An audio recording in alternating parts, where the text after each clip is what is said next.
Wait, before you assume someone with no friends is broken, hear this. Psychology says they're probably just operating on a different frequency, and honestly, their brain might be protecting them in ways most people don't understand. If you've ever felt like you don't fit into normal social circles, this might explain everything.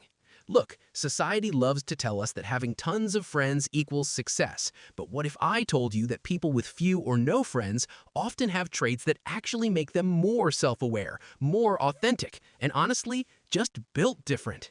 These aren't red flags, they're green flags that most people are too distracted to notice. Let's break down the 5 rare traits that explain why some people walk alone and why that's actually powerful.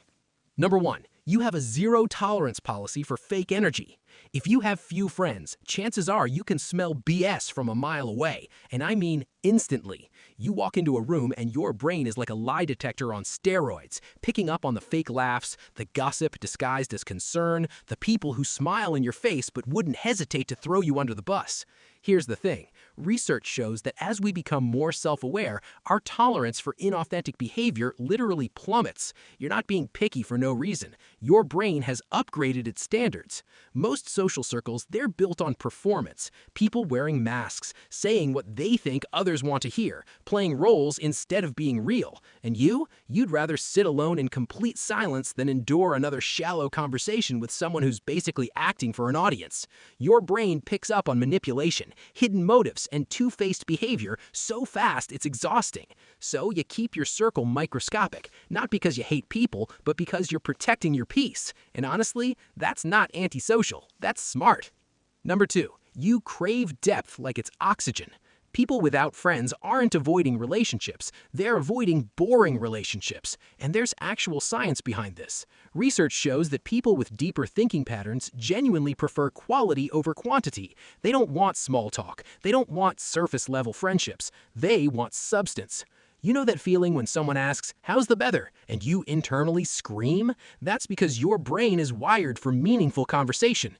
You want to talk about ideas, what drives people, what makes life worth living, the psychology behind human behavior, not what someone ate for lunch. If a conversation has no depth, no real meat to it, you're checked out. And because most people stick to safe, shallow topics, you end up feeling like you're speaking a different language. So instead of forcing connections that feel empty and draining, you choose to wait. You'd rather be alone than pretend to care about nothing. Number 3, your social battery drains faster than an iPhone on 1%.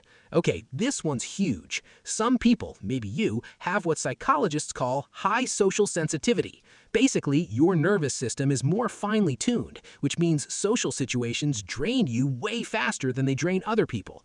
This doesn't mean you hate humans. It means your brain is working overtime during every interaction.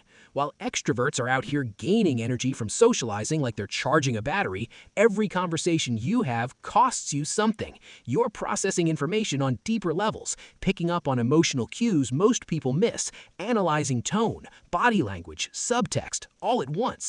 Your brain is doing the mental equivalent of running 10 apps simultaneously. And after, you need complete solitude to recover. Not just chill on your phone solitude, like full isolation mode. And that's not weakness. That's your brain demanding the rest it needs. You conserve social energy because for you, it's a limited resource, and you've learned to spend it wisely. Number 4, you're so independent you don't need people to feel whole. Here's where it gets interesting. Many people with no friends don't rely on social validation to feel good about themselves. Psychologists call this low social dependency, and it's actually rare. You can entertain yourself, solve your own problems, find comfort in your own mind. While most people are out here collecting acquaintances like Pokemon cards, you're perfectly fine creating your own world. You don't need others for validation, entertainment, or motivation. This makes you seem distant to some people, but honestly, it's a superpower. Number 5, your standards for friendship are sky high. You don't let just anyone into your personal space. And why should you? Your energy, your time, your mental peace, these things are valuable. You're not going to hand them out to just anybody.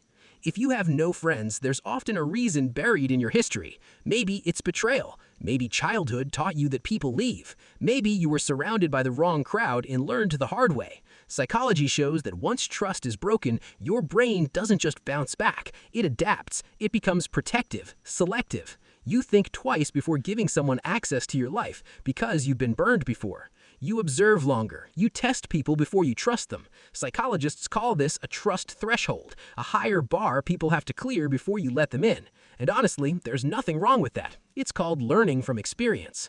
So, here's the truth. If you have few or no friends, it doesn't mean you're broken. It means your mind works differently, with more awareness, more sensitivity, more depth, and way higher standards. You're not missing out, you're just selective. Sometimes the people with the strongest minds walk alone for a while, and that's not sad. That's just how powerful minds operate.